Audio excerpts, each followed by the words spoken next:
Boa noite, Félix. Me chamo Joana, tenho 37 anos e sou fotógrafa, mas não uma fotógrafa qualquer. Há muito tempo deixei para trás os casamentos, os batizados, os ensaios com famílias sorridentes em parques ensolarados.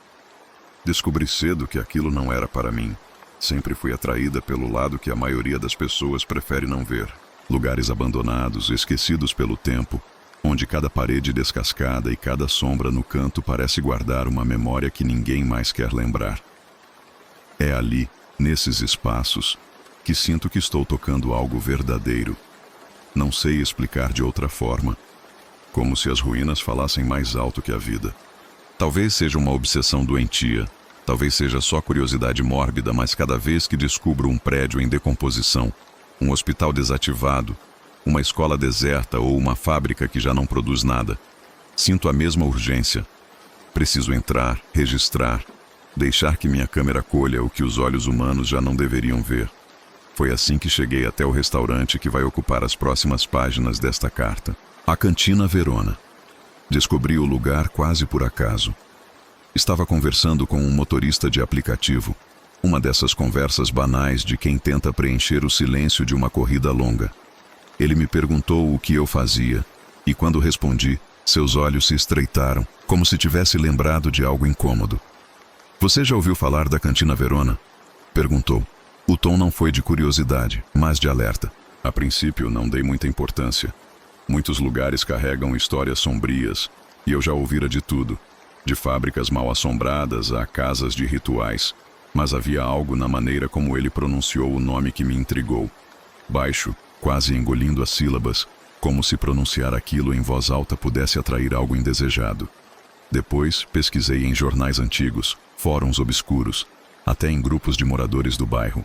Descobri que a Cantina Verona havia sido um restaurante popular nos anos 70 e 80. Famílias inteiras iam para lá aos domingos. Casais celebravam aniversários. Até políticos locais eram vistos nas mesas do salão principal. Mas então, começaram os acidentes. Primeiro, uma explosão na cozinha, que deixou um cozinheiro com queimaduras horríveis. Depois, a queda de uma cliente na escada que levava ao porão. Um tombo inexplicável, já que a escada estava em perfeito estado. O marido dela jurava que alguém havia empurrado sua esposa, mas ninguém mais estava por perto. Em seguida, outro garçom caiu morto no meio do salão, sem causa aparente. Autópsia inconclusiva. Pouco tempo depois, um funcionário simplesmente desapareceu durante o expediente. Sua bandeja foi encontrada no chão, pratos quebrados, mas ele nunca mais foi visto. Em menos de 3 anos, a Cantina Verona fechou as portas. As autoridades nunca encontraram nada de concreto que justificasse aquelas mortes. Oficialmente, o lugar faliu. Extraoficialmente, tornou-se tabu. Até hoje, moradores atravessam a rua quando passam em frente. E foi exatamente por isso que eu soube. Precisava ir. O prédio ficava numa rua pouco iluminada, afastada, cercado por outras construções igualmente envelhecidas. Sua fachada era de um cinza desbotado, com letreiros quebrados e janelas tapadas por tábuas. Mas havia algo errado na cena. Não era apenas o abandono.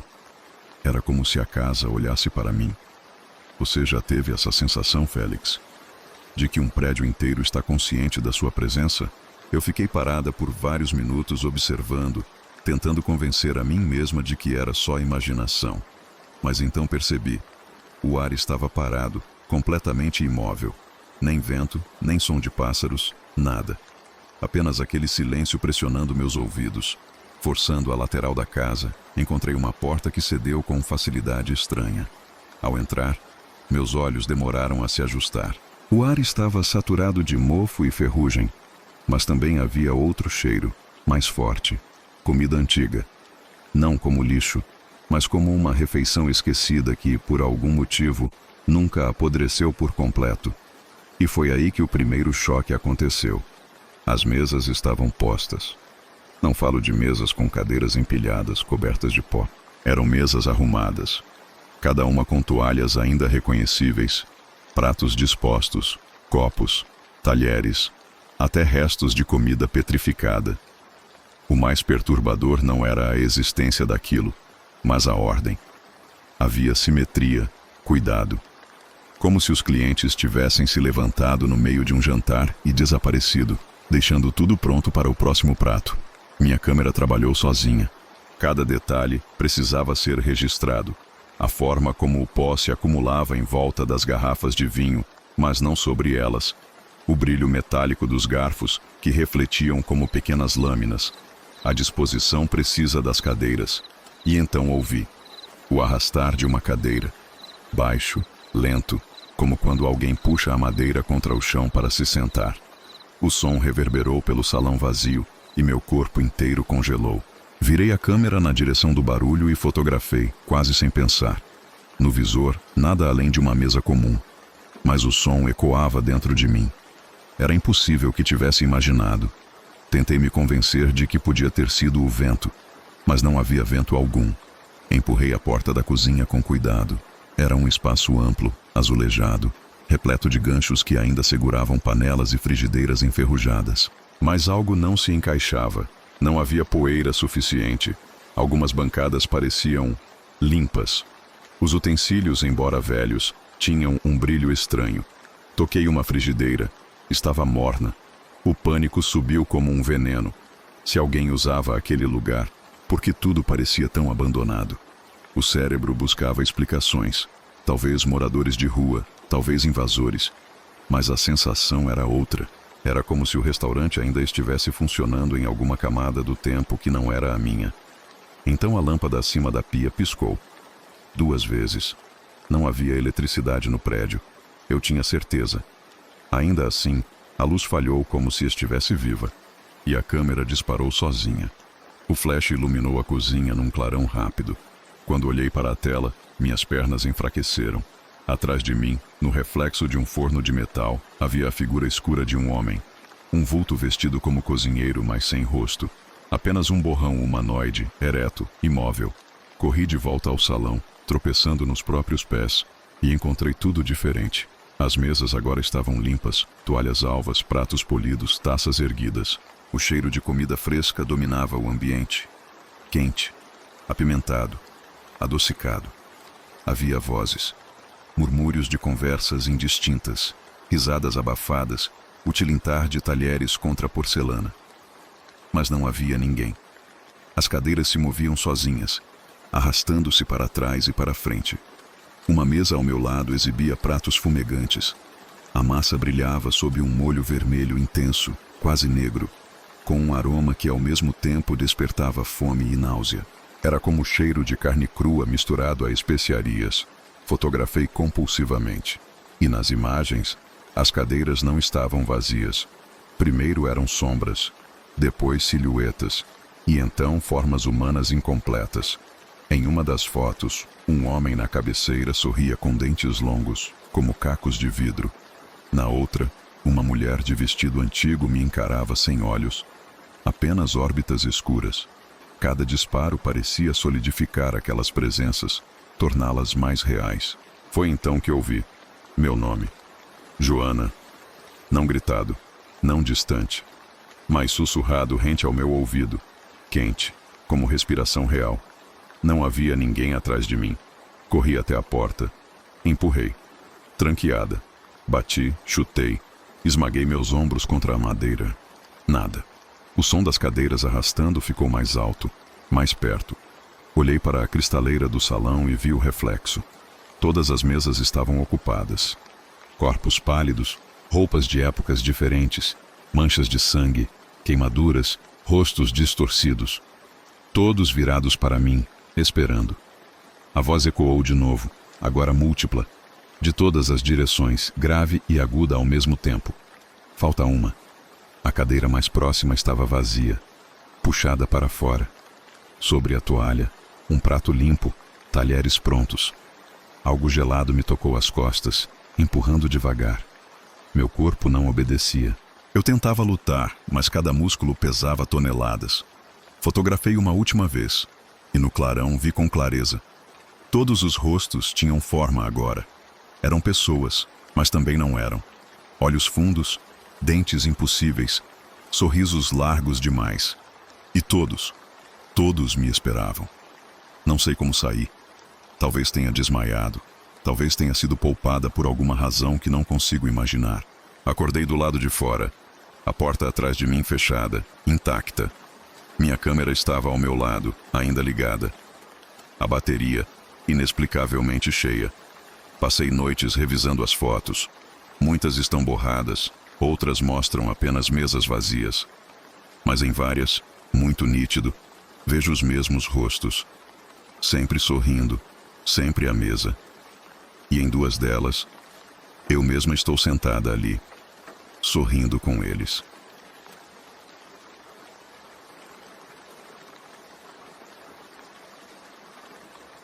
Meu nome é Marcelo.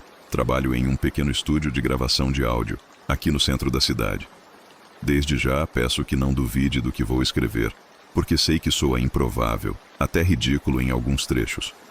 Mas eu ouvi, e hoje carrego no corpo e na mente marcas que não pertencem apenas a mim. Quero contar o que aconteceu com um conjunto de fitas que encontramos no estúdio. Fitas que jamais deveriam ter sido ouvidas, e muito menos copiadas. O estúdio onde trabalho não é nada glamuroso. É um prédio antigo, de 3 andares, com paredes finas que rangem nos dias de vento forte. Gravamos jingles para rádios locais, narrações para comerciais, às vezes bandas independentes que mal sabem afinar os instrumentos. Mas de vez em quando, recebemos trabalhos estranhos. Restaurar fitas antigas, digitalizar gravações de rolo que famílias encontram em sótãos empoeirados. Foi numa dessas encomendas que a história começou. Um senhor, que não deixou o nome, apareceu uma tarde com uma caixa de papelão. Dentro, havia 7 fitas magnéticas, daquelas grandes de estúdio, sem rótulo, sem identificação. Ele disse apenas: "Quero que passem isso para digital. Não mexam em nada, não cortem nada." Perguntei se havia mais instruções, mas ele só deixou a caixa no balcão e foi embora, sem nem assinar recibo. Meu chefe, acostumado a clientes excêntricos, não ligou. Mandou que eu começasse no dia seguinte. No dia seguinte, carreguei a primeira fita na máquina. O rolo começou a girar, e a sala foi tomada por um chiado espesso, como chuva pesada. Ajustei os níveis de ganho, e aos poucos uma voz surgiu, quase afogada pelo ruído. Era uma voz feminina, lenta, arrastada. Não falava palavras comuns. Era como se repetisse sons sem sentido, sílabas quebradas, mas com uma cadência que lembrava oração. De repente a voz parou, e o que veio a seguir me arrepiou inteiro. Um grito abafado, não como de alguém assustado, mas como se a pessoa tivesse sido puxada para dentro da própria garganta. Parei a fita. Respirei fundo. Pensei em voltar o trecho para ouvir de novo, mas alguma coisa em mim implorava para não repetir. Mostrei o resultado para meu colega de turno, Vinícius. Ele riu. "Deve ser algum teste de som antigo, cara. Essa galera fazia cada coisa." Mas eu sabia que não era teste. Aquilo tinha intenção. Com o passar da semana, fui ouvindo os outros rolos. Cada um tinha algo diferente. No segundo, sons de passos em corredores, ecoando infinitamente. Como se alguém estivesse andando em círculos, sem nunca parar. No terceiro, vozes de crianças cantando, mas quando aumentei o volume, percebi que a melodia não era infantil. Era lúgubre, como um canto fúnebre. No quarto, um choro masculino que durava 30 minutos sem pausa. O choro nunca acelerava, nunca diminuía. Constante, monótono, enlouquecedor. O quinto e o sexto eram apenas ruídos graves, mas entre eles se ouvia de tempos em tempos algo parecido com ossos estalando. O sétimo rolo, no entanto, foi o pior. Quando liguei, não havia ruído. Nenhum. Apenas silêncio absoluto. Mas a agulha do medidor vibrava como se algo estivesse ali. E então, depois de alguns minutos, ouvi minha própria voz. Sim, a minha voz, dizendo frases que nunca disse, pedindo ajuda, implorando para ser tirado de dentro da fita. Desliguei a máquina imediatamente. 2 dias depois, Vinícius não apareceu para o trabalho. Tentamos ligar. Ninguém atendeu. Fomos até o apartamento dele e a porta estava destrancada. O rádio ligado, a TV ligada. Tudo num volume altíssimo, mas o lugar vazio. No quarto, porém, estava a prova de que ele não havia apenas saído. O gravador portátil do estúdio, Aquele que ele sempre levava para captar sons externos, estava no chão. O visor marcava que uma gravação estava em andamento. Reproduzimos. O áudio mostrava passos apressados, a respiração dele e, de repente, o tilintar de fitas caindo no chão. Depois, um silêncio longo, até que a mesma voz feminina que ouvimos no primeiro rolo sussurrou: "Agora é você." O arquivo acabou ali. Vinícius nunca mais foi visto. Depois disso, algo mudou dentro do estúdio. As paredes começaram a estalar em horários estranhos. O ar parecia mais pesado, principalmente na sala de fitas. Às vezes, enquanto editava áudios comuns, eu ouvia frases que não estavam na gravação original. Pessoas rindo baixinho. Palavras soltas. Fica, continua, grava. Uma madrugada sozinho, tive certeza de que alguém respirava atrás de mim. Virei rápido, e não havia ninguém, mas o microfone ligado no canto do estúdio captou claramente 2 respirações. O mais assustador, Félix, é que comecei a ter sonhos. Sonhos em que eu estava preso dentro de uma fita, girando sem parar, ouvindo minha voz ser deformada, repetida ao contrário, esticada até virar grito. Acordava suado, com gosto de ferrugem na boca. Não aguentei mais. Voltei ao prédio onde o senhor havia deixado a caixa. Perguntei ao porteiro, descrevi o homem. Ele balançou a cabeça e disse que ninguém daquela descrição morava ali há anos. Mais tarde, em jornais velhos da biblioteca municipal, encontrei algo perturbador. Nos anos 80, havia um grupo de experimentação sonora na cidade. Jovens músicos e técnicos que acreditavam que certos arranjos de frequências podiam abrir portais. O grupo se chamava Orquestra do Vazio. Os jornais diziam que eles desapareceram depois de uma apresentação clandestina, em um galpão abandonado. Mas rumores afirmavam que continuaram gravando em segredo, tentando prender vozes entre as camadas do som. As fitas, percebi, só podiam ser deles. Sabendo disso, decidi destruir as fitas. Levei todas para a caldeira do prédio, mas quando fui acender o fogo, percebi que a 7ª fita não estava mais na caixa. Voltei correndo para o estúdio e a encontrei no gravador, rodando sozinha. O visor mostrava que estava gravando, não reproduzindo. Peguei os fones e coloquei. Foi o maior erro da minha vida. Não ouvi minha voz. Não dessa vez. Ouvi centenas, talvez milhares de vozes, todas diferentes, sobrepostas, em línguas que não reconhecia. Algumas gritavam, outras choravam, mas todas pediam a mesma coisa: que eu continuasse gravando. E então a energia caiu no prédio inteiro. Tudo ficou escuro, mas os rolos continuaram girando, brilhando com uma luz própria, como se as fitas estivessem incandescentes. Fugi naquela noite, deixando tudo para trás. Tentei recomeçar a vida, trabalhar em outro lugar, longe de estúdios. Mas não adianta. O mal das fitas não acabou. Ele apenas mudou de forma. Agora não são mais rolos magnéticos. São arquivos digitais. De tempos em tempos, no meu celular, aparece uma gravação que eu nunca fiz. Na tela, não mostra duração, não mostra nome. Apenas o ícone de áudio. Quando aperto play, ouço alguém. Às vezes eu mesmo, às vezes desconhecidos, pedindo ajuda. Apago os arquivos, mas eles sempre voltam. E, pior, percebi que se tento ignorar, alguém próximo a mim desaparece. Primeiro Vinícius, depois uma prima, depois o vizinho do meu prédio. Todos sumiram após uma noite em que eu recusei ouvir o arquivo. Por isso, agora vivo nesse ciclo. Quando o áudio surge, eu escuto. Mesmo sabendo que cada vez a voz me leva um pouco mais fundo. Não sei até quando vou resistir. Mas sei que o som nunca acaba. Meu caro viajante da noite, você está gostando dos relatos de hoje? Então me ajude deixando o seu like. E se você ainda não for inscrito, por favor, se inscreva.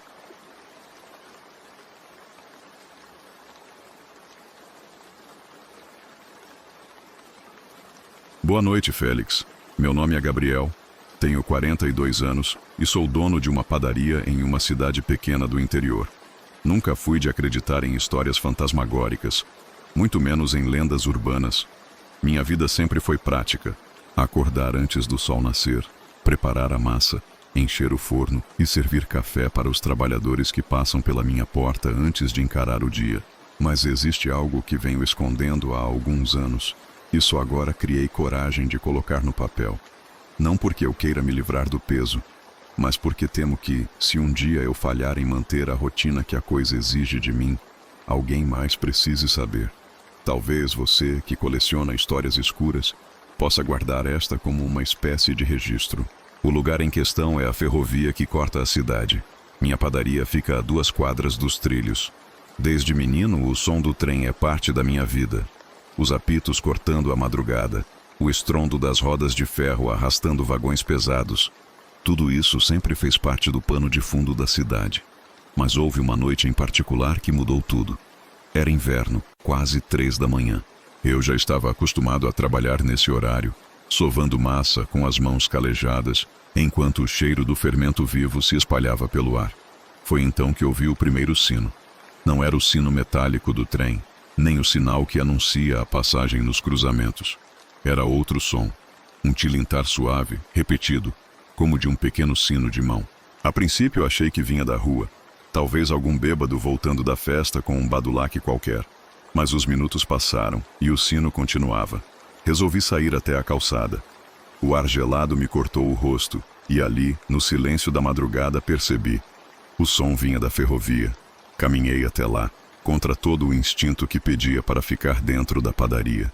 O nevoeiro daquela noite era denso, cobrindo os trilhos com uma névoa leitosa. Mas o som estava claro, metálico, insistente. Um sino pequeno, tocado em intervalos regulares. E então vi. No meio da linha, parado sobre os trilhos, estava um homem. Roupas antigas, talvez de ferroviário, difíceis de distinguir na névoa. Ele não se mexia, apenas segurava um sino na mão direita, balançando-o com movimentos mecânicos. "O senhor está bem?"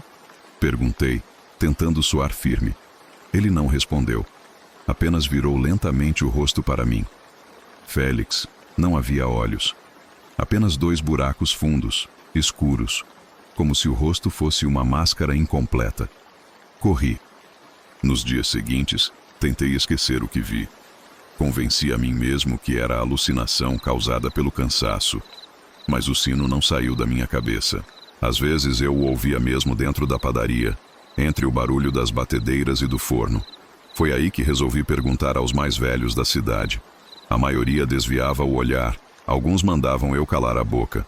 Mas uma senhora, Dona Inácia, que compra pão comigo desde sempre, finalmente cedeu.